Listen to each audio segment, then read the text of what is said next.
Now, kung maghisgot tag prioridad, doon na kalambigitan sa pag-arrange sa ato ang panahon. Sa akong gikaingon, ang Dios dili batok sa imong trabaho, sa imong pamilya. Kung maghisgot kag time, dapat na kay time, number 1, sa Dios. Time sa imong trabaho, time sa imong panimalay, time sa imong kaugalingon, time para po ka mag-enjoy. Like for example, ganahan ka musuroy, atog mall, atog kag Boracay. Supak bang Dios na, no? Basta na tayo ka, ay pangutang. Musuroy ka, ay pangutang, kay mulubong na tayo sa utang. No. Ang Dios dili ganahan po anang malubong ka sa utang.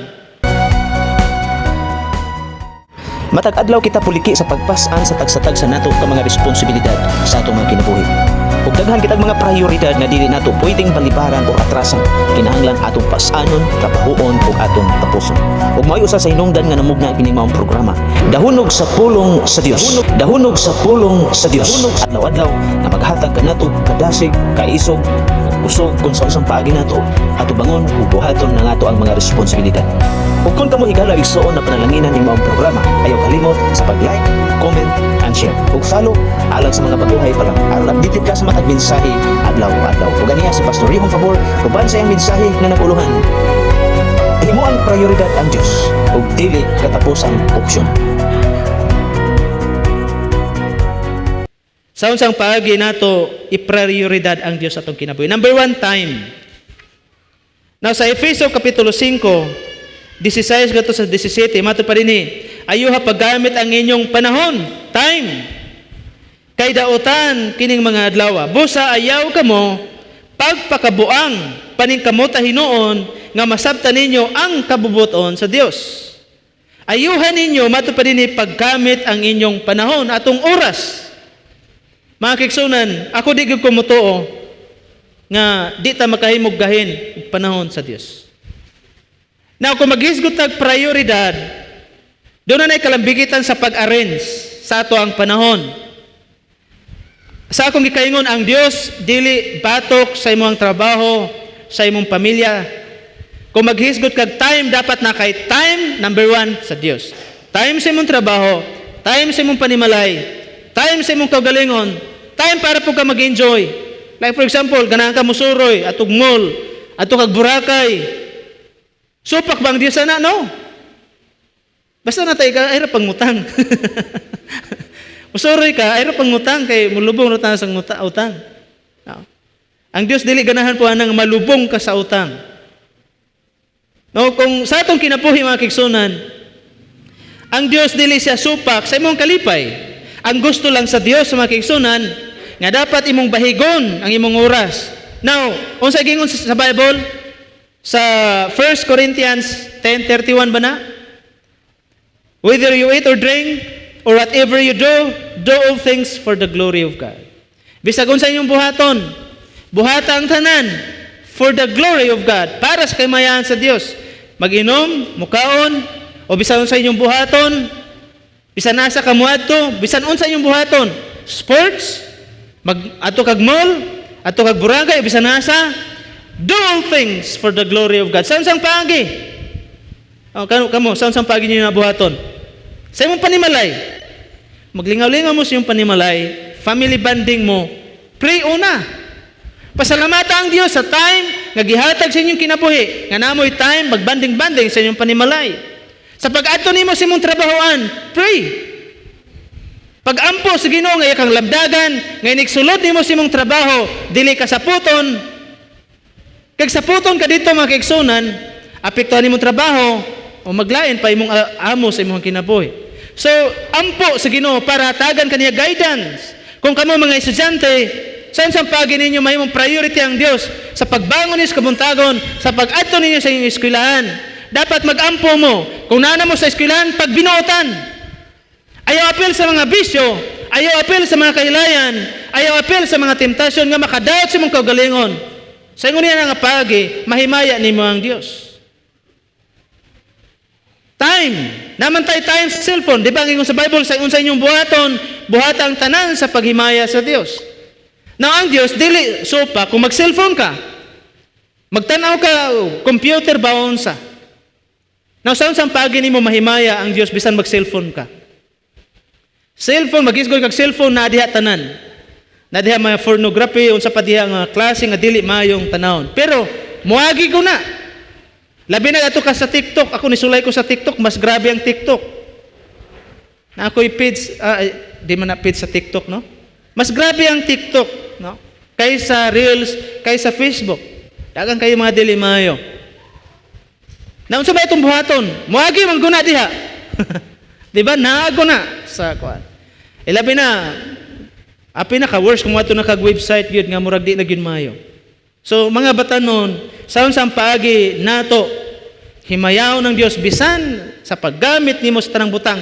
Abi niyo tanang butang, blessings piya na gikan sa Ginoo. Gikan na siya sa Dios. Bisan ang cellphone.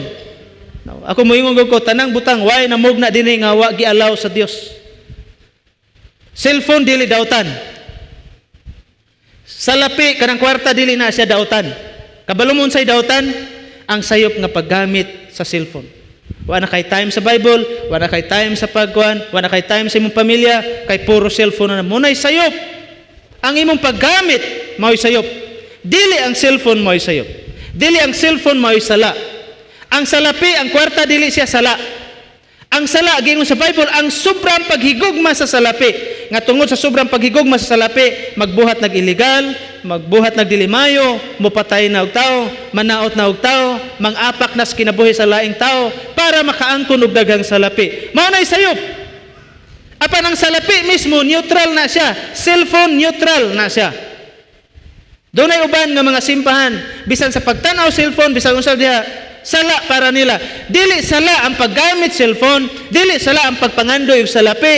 Ang sala kanang sobra nga pagigugma sa salapi, nga tungod sa mong sobra nga pagigugma mubuhat na kaog dautan. Ang sala nga paggamit sa ang sala mga kigsunan mao nang sobrang paggamit sa cellphone. Di nakakabalong mubahig sa imuhang oras. Mao nay sala diha. Mao nay sayop ug mao nay dili maayo. Manang sa atong kinabuhi mga kigsunan, why butang? Ang sala wala nagagikan sa gawas. Ang sala nasa ato ang tinguha. Nasa disulod sa ato ang kasing-kasing. Muna sa atong kinabuhi mga kigsunan, angay natong hinumduman. Usahay, blimon pa ang cellphone. Usahay, blimon pa ang kwarta. Usahay, blimon pa ang trabaho. Why labot ang trabaho? Why labot ang salapi? Why labot ang cellphone? Ang problema, kabalo mo gaunsa? Ang ato ang pagdisiplina sa kaugalingon. Disiplinaw na itong kaugalingon, mga kigsunan. Samtang natanin ng kalibutan na, no, kinanglan, magbatunta o disiplina sa kaugalingon. Mga estudyante, especially good sa mga estudyante. Abi ninyo, kung mag-iskot kag addiction, di kay drugs lang. Bisan cellphone, karong panahon na, grabe na. Di na ka mahimutang, di ka makagunit or makagamit or makakuha na ng maong butang. Addiction tawag niya na. Munang sa Amerika o sa lain nga mga lugar, doon na sila yung mga rehab. Mga rehabilitation dili sa drugs. Rehabilitation intended sa mga tao addict sa mga gadget. Nana, search niyo. Sulay mong tanaw niya na. Tanaw sa YouTube, tanaw sa Facebook, mugawas na dito. Rehabilitation para sa mga addict sa mga gadgets. Naa dito, mga kigsunan. Munang kinanglan, sa atong kinabuhi, ang gingon sa Bible, ayuha paggamit ang inyong panahon. So kung ang Diyos mo atong prioridad, dapat bahigo na to atong oras. Magamit ka cellphone, hinumduma kanunay ang Diyos. Para ka di ka matintal dito sa mga dili maayo nga palabas na sa Facebook. Kumuagi man gud na ang Diyos mo ibutang sa imong kasing-kasing, ayaw ang dili maayong tinguha. Mao nay pagi aron nga ang Diyos mo atong prioridad. Na naman gyud na, expose naman ang tanan. Maayo og dili maayo. Mao nang nata ni ining gitawag generation or kapanahonan karon puros computerized. So si Satanas, makita nato makigsunan, ako nagtudyo ko, iya pong gamito ng social media, iya gamito ng mga computer para sa paglingla o sa pag-neutralize o nauna sa tao aron nga inig padayag na unya ni Satanas ngadto sa mga tao.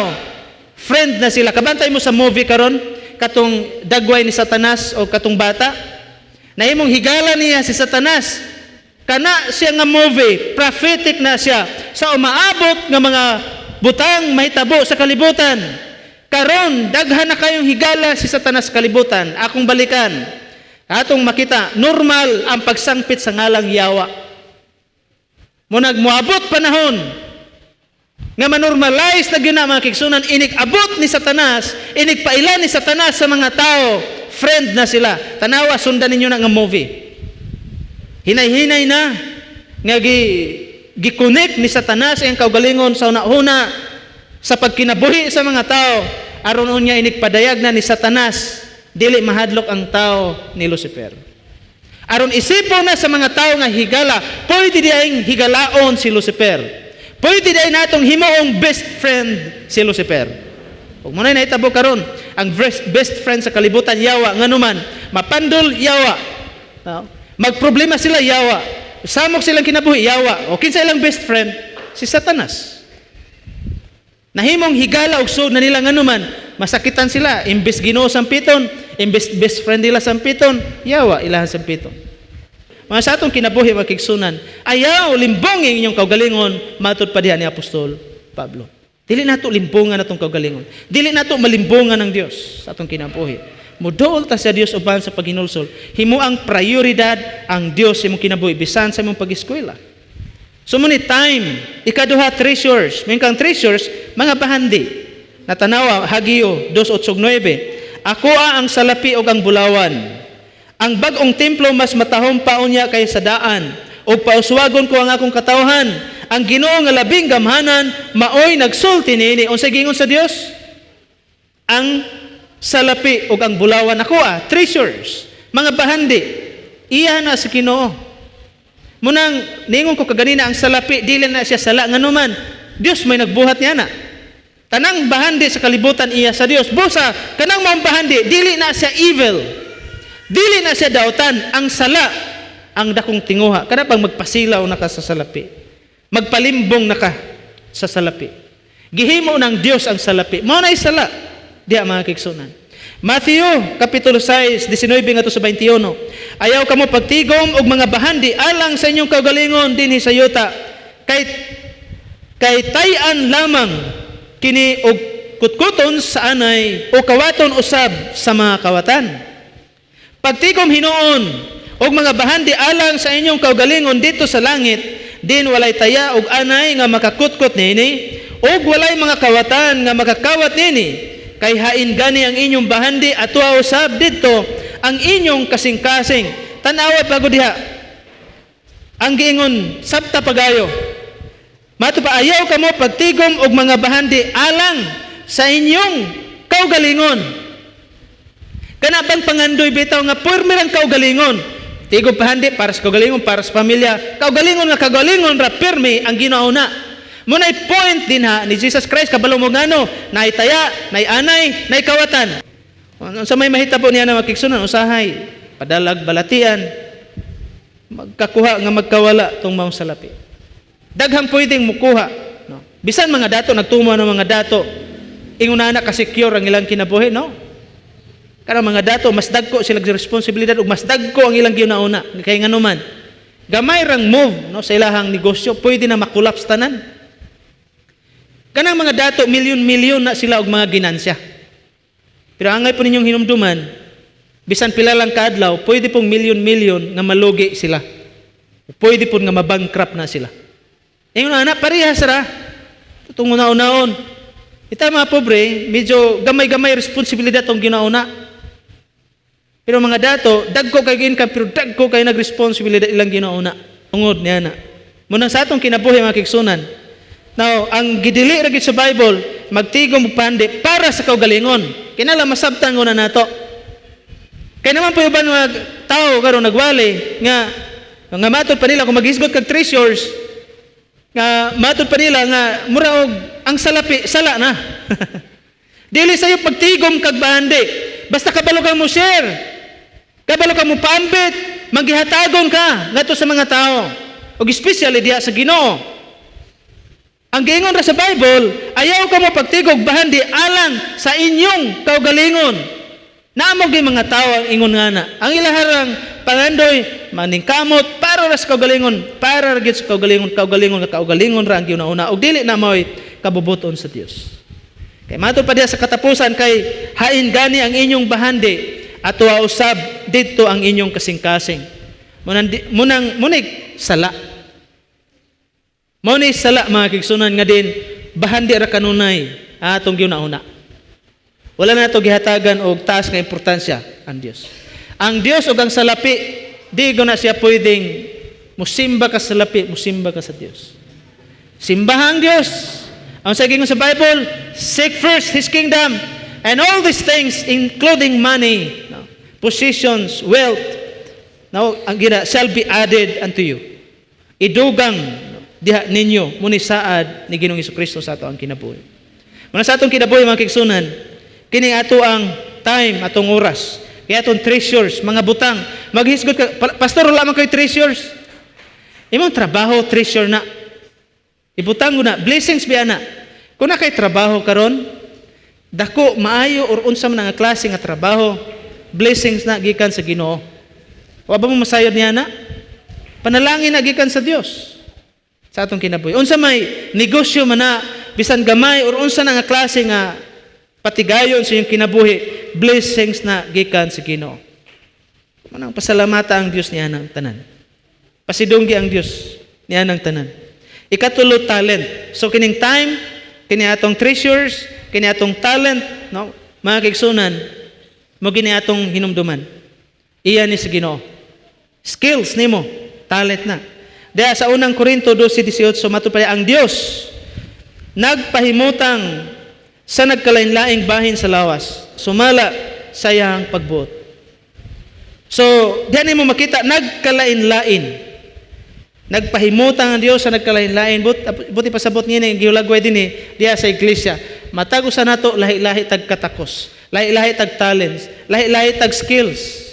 Og kanang tanan nga mga skills, ikaw nag-develop ana, ikaw ginag-eskwela. Ikaw nag-enhance niya na. Apan hinumdumi nga kana nga skills, kung unsa imuhang panginabuhian karon, mga kigsunan, talent na nga gihatag sa Dios imong kinabuhi. Munang maghisgot ka og i-prioridad nimo ang Dios, pasidunggi ang Dios sa imong time. Munang pagbaton gyud time. Diba? Sa imong time na kay times trabaho, pamilya dapat number 1 ang Dios sa imong time. Bangon sa kabuntagon, sa kagabhion, kahinag yung oras ang Dios. Sa imuhang treasures, mga butang bahandi nga naa nimo. Gamay man na o dagko, pasidunggi ang Dios niya na. Pasalamata o pasidunggi ang Dios niya na. Talent nimo, imong skills. Ayaw pag imong siyang kagalingon, pastor, wala ko skills. Naa kay skills. Matago sa nato, naagod tayo mabuhat. Naagod tayo kayang buhaton. O kanagikan sa Dios, busa pasidunggi ang Dios niya na. Colossians chapter 3 verse 17 matupad diha. Busa bisag unsa inyong isulti o buhaton, himoa kini diha sa ngalan ni Ginoong Hesus. Uban sa pagpasalamat ngadto sa Dios nga mahan pinaagi niya. Bisag unsa inyong isulti, bisag unsa inyong buhaton, matud pa ni Apostol Pablo, buhata kini sa ngalan ni Ginoong Hesus. Munang mag-cellphone mo, kaya ba niyong buhaton? Buhata na sa ngalan ni Ginoong Hesus. Para pahinumduman imong kaugalingon, Lord, in line pa ba niya akong gitanaw sa kabubuton sa Ginoo? Lord, kini ba akong gitanaw, dili ba ni maka-influence akong kinabuhi? Kaya ang gingon ba din, bisag unsa inyong buhaton, buhatang tanan sa ngalan ni Ginoong Hesus. Pahinumduma gud imong kaugalingon para di ka may tumpawak ngadto sa mga buhat sa kalibutan. Apin ninyo ang pagbuhat sa mga buhat sa kalibutan nagagikan sa una-una. Munang si Satanas, gamito niya ang tanang influence, social media, mga music imong gipaminaw, movies imong gitanaw, mga palabas, social media, YouTube, Facebook, TikTok, unsa pa diha. Pwede nang gamito ni Satanas para pag-influensya sa imong una-una. Sa diyang ma-influence imong una-una, buhaton na gud nimo ang mga butang.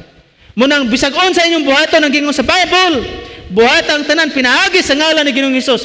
Paggamit nimo og cellphone, ipaisa inyong cellphone. Paggamit niyo sa inyong cellphone, buhatan na, gamitan na sa ngalan ni Ginoong Hesus. Kaya natong buhaton? Pastor, kung magdula ko games, in the name of Jesus. Kamu na'y bahala diya. Basta kayang gingon sa Bible, buhatang tanan sa ngalan ni Ginoong Hesus. Ang point din para mahinumduman, mapahinumduman nimo ang imong tinguha, ang imong kasing-kasing, para dili ka malingla, para dili maguba ang imong focus, ang imong huna-huna tungod kay sa akong gikaingon, ang social media, games o bisan unsa pa diha pwede nang gamiton ni Satanas pagguba sa imong focus para dili na mahimong productive ang imong kinabuhi. Bisan television, inig-abri nimo sa imong television, Lord, ako ning buhaton in Jesus name. Muna magtan-aw ka diha, ayaw ibulag si Jesus Christ imong kasing-kasing. Kabalo mo sa tinud-anay mao gini mahitabo. Kung makakita kag dili maayong paglantaw, kaya nimong kontrolon ang imong kaugalingon. Kaysa akong gikaingon, hipokrito na kayo sa katao, adi na kumutan-awa na. Bisag unsa imong buhaton, social media, daghan na kayo kang lantawan diha. Pero kung si Jesus Christ maghari sa imong kinabuhi, diha sa imong una-una, dili na mag-create, o dili ka madaldal nga to sa pagbuhat, o dili mayo. Nga naman si Jesus Christ may naghari sa imong kasing-kasing. Unang matod pa diha, ako ginigkuptan nga bersikulo. Bisag unsa inyong buhaton, buhatang tanan sa ngalan ni Ginoong Hesus. Iniglaban nimo sa ngalan ni Ginoong Hesus, di ba? Mahuman lang nimo imong laba, mag-smile ra ka. Pero kung manglaba ka nga dili nimo buhaton sa ngalan ni Ginoong Hesus, magsige ka panglabay, planggana, kambo dito, ba kay ako ray siging panglaba dire. Ako ray siging panilhig dire sang silhig. Buhatang tanan sa ngalan ni Ginoong Hesus. Bisag unsa inyong buhaton, buhatang tanan sa ngalan ni Ginoong Hesus. Inigsulod ninyo sa inyong trabaho, paharia si Kristo sa inyong kinabuhi. Mumunay gingon sa Bible, buhata sa ngalan ni Ginoong Hesus. Bisag unsay inyong buhaton para mahinumduman nimo ang imuhang kinabuhi, mahinumduman nimo ang kabubuton sa Dios sa imong kinabuhi. Kay inigtanaw nimo sa cellphone, kung gibuhat na nimo sa ngalan ni Ginoong Hesus, dili gud ka mulayo sa kabubuton sa Ginoo. Munang bisag unsaon diagtintal ni Satanas nimo pinagi sa mga makit-an nimo social media, di gud ka matintal nganuman. Naman Jesus Christ naghari sa imong kasing-kasing. Deuteronomy 5:4-5 hinumdumi katawhan o Israel. Muna hinumdumi ang Dios kanunay.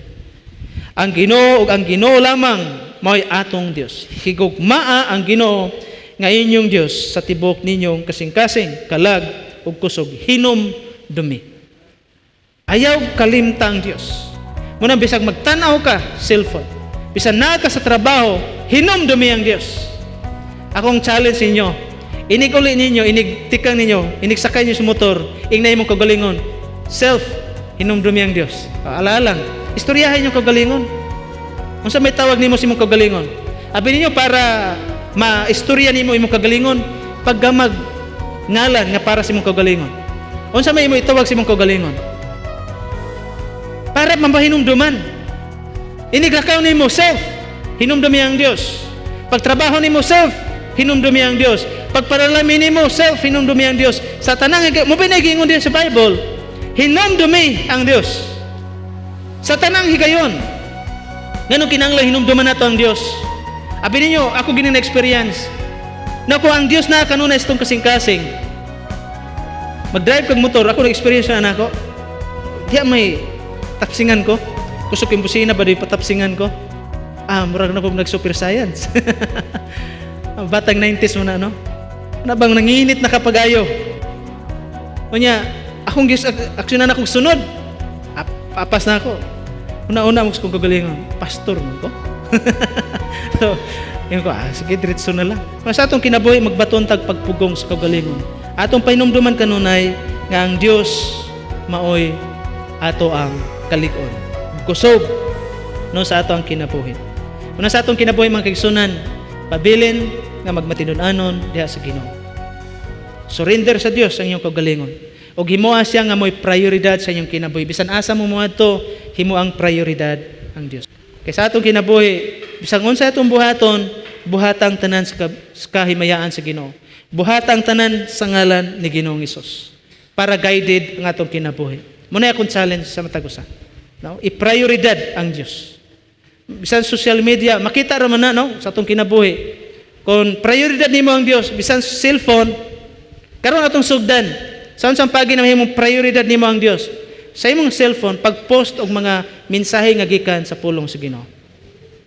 Diyan nimo makita nga nagsugod na, transform yung kinabuhi. Nga bisan social media, imong priority ang Dios. Magampot ha?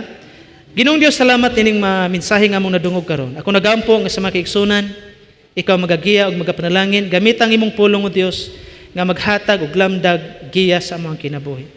Amo ikaw nga gipasalamatan namahan nga sa tanang higayon wa ka nagkulang namo sa paglamdag, sa paggiya, sa pagpadayag nga ri kanamo pinagis imong pulong kung unsay angay namong pagabuhaton samtang kami nagpaabot sa imong ikaduhang pagbalik. Panalangina, giyahi kami amahan nga ikaw mao'y mahimo namong prioridad karon nga adlaw og mga adlaw, karon nga semana, karon nga bulan, sunod bulan, karon nga tuig, sunod nga mga katuigan, nga kanunay ikaw ang Dios mo'y mahimong prioridad sa among kinabuhi. Dalaygon ka o Dios sa walay katapusan, kanimo na mo gisalig ug among gitugyan ang tanan in Jesus name. Amen.